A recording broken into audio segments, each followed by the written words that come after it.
हमारे पुरखा आत्माएं, हमारे क्रांतिकारी और यहाँ पर ऐसे बुजुर्ग भी हैं जिनको हम बहुत मानते हैं। उनके चरणों में मैं नमन करता हूँ और सेवा जोहार करता हूँ। आप सभी को आपकी जय, जिंदाबाद, जय आदिवासी। साथियों, सबसे पहले मुझे ही बोलने के लिए यहाँ पे मंच पे आमंत्रित किया गया है, तो मैं कोशिश करूंगा। मैं अभी तक कहीं पे भी जाता हूं, मैं भाषण तैयार करके कभी नहीं जाता। रात से, कल से ही हम लोग युवाओं को कंट्रोल करने में लगे हुए, नेट चला रहे, वो लोग देख रहे होंगे। रात को मैं 1:30 बजे आया इन युवाओं को कैसा कंट्रोल किया जाए। तो पूरे मध्य प्रदेश, क्या पूरे कई राज्य की नजरें थी हम लोगों पे कि ये लोग एक हो जाए। एक हो जाएंगे तो हम लोग वास्तव में इतिहास रच सकते हैं। और युवा के दिलो दिमाग में ये बात होना चाहिए। जब अभी सांगलिया दादा यहां से बोल रहे थे, उनकी आंखों में आंसू थे, तो हमारे भी दिलो दिमाग में आग लग जाती है कि हम लोग बुजुर्गों के आंखों में आंसू क्यों देख रहे हैं। हम कैसे युवा है? अगर युवा ही कर सकते हैं, युवा सबसे ज्यादा लड़ सकता है, सबसे ज्यादा पढ़ सकता है, सबसे ज्यादा मार खा सकता है, सबसे ज्यादा मर सकता है और हर काम युवा कर सकता है। क्या नहीं कर सकते हम लोग? इसलिए हम लोग लगाते हैं, कुछ तो करो जवानी में, आग लगा दो पानी में, हम लोग लगाते हैं नारा। और वास्तव में वो करके दिखाना है। पर आज के युवा जो है भटक गए हैं। दुनिया हमारी रास्तों पे चल रही है, आदिवासियों की पूजा पद्धति वाले रास्तों पे चल रही है। आदिवासियों के जो पहनावा है, खान पीन है, खान पान है और घर बनाने के तरीके हैं, उस जीवन की तरफ दुनिया बढ़ रही है। और हमारे आदिवासी युवा किस दिशा में जा रहे हैं?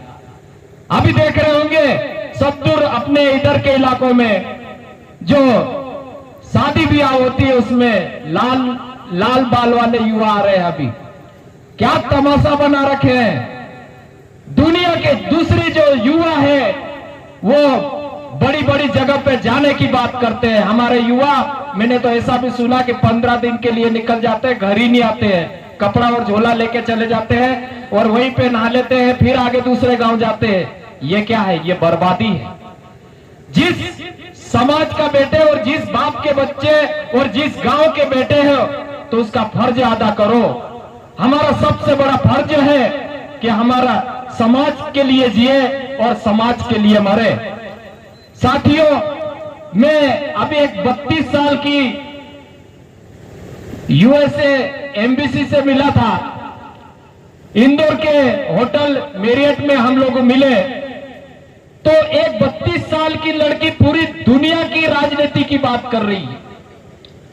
और हमारे जो आदिवासी समाज के बेटे, मैंने देखा कि कोरोना काल आया तो अधिकतर पैदल जाते हुए हमारे लोग थे, युवा थे, बुजुर्ग थे, महिलाएं थे, सब थे। लेकिन तमिलनाडु, कर्नाटक, हरियाणा, पंजाब, यहाँ के युवा क्यों नहीं गए? पैदल चलते हुए दिखा किसी को? बहुत कम दिखे होंगे, क्योंकि वहां की पढ़ाई अच्छी है। वहां के लोग पढ़ाई किए, अपने कल्चर को भी बचाए और खुद का अस्तित्व को भी बचा रखे। तो साथियों, हमारे जो युवा हैं वर्तमान में अपनी भाषा बोलने से भी कतराते हैं। जब हम लोग पहले देखते थे कि जैसे मैं नौकरी वाला हूं, मैं जहां पे भी नौकरी करता हूं वहां पे भी अपनी भाषा में किसी से फोन पे बात करने लग जाता हूं। और कभी मैं गाने भी गाने लग जाता हूं अपने, मेरी इच्छा होती, वहां पे अकेले रहते तो गाना गाने की इच्छा होती, तो मैं कभी शादी ब्याह के, त्योहारों के भी गाने गाने लग जाता हूं। तो बहुत सारे लोग हंसते हैं, लेकिन यही हमारी पहचान है। अगर हम ही लोग हमारी बात नहीं करेंगे, हम किसी चीज से परहेज करेंगे तो कैसे आगे बढ़ेंगे? युवा साथी, अभी दादा बोल रहे थे कि युवाओं को रोकते हैं। युवा रुकने वाले नहीं है, लेकिन युवाओं को अनुभव लेने की जरूरत है। अनुभव कहां से मिलेंगे? ये जो बैठे हैं सामने जितने भी अच्छे लोग, हमारे बुजुर्ग लोग हैं, यहां से अनुभव मिलेगा। अगर ऐसे अनुभव नहीं ले पाएंगे तो हम अनकंट्रोल मिसाइल बन जाएंगे, जहां चाहे जिधर चले जाएंगे, उसका कोई रिजल्ट नहीं मिलेगा। साथियों, हमने हमारे समाज के तमाम लोगों को देखा। आज मेरे साथ जितने युवा है, और एक बात खासियत देखो, हम लोग जब कल की बैठक बैठे थे, युवा थे, कोई बुजुर्ग नहीं थे, लेकिन दिल्ली से लगाकर खुफिया एजेंसी, राजनीतिक गलियारा, तमाम लोगों की नजरें थे उस पे। हम लोग चोरी चुपके से उस बैठक को किए, लेकिन फिर भी वहां पे पता नहीं कहां से लोग आ गए, हमारे लोग। मतलब इतना लगाव दिखा मुझे और एकता दिखी। तो साथियों, अभी युवा लोग जो है ये अच्छे क्षेत्र में पीएचडी कर सकते हैं। अभी जैसे सांगलिया दादा ने बोले थे कि उनकी जो बेटी है संस्कृति के ऊपर पीएचडी किए हैं, तो ये बहुत अच्छी बात है।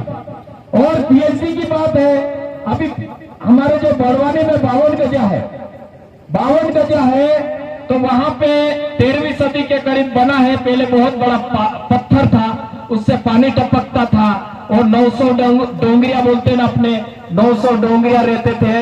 और 52 गजा को हमारे लोग कुंदाराना के नाम से जानते हैं, और ऊपर कुमाई है उनके सर के ऊपर। ये दो बड़े पत्थर को पूछते थे हमारे लोग, उससे पानी टपकता था।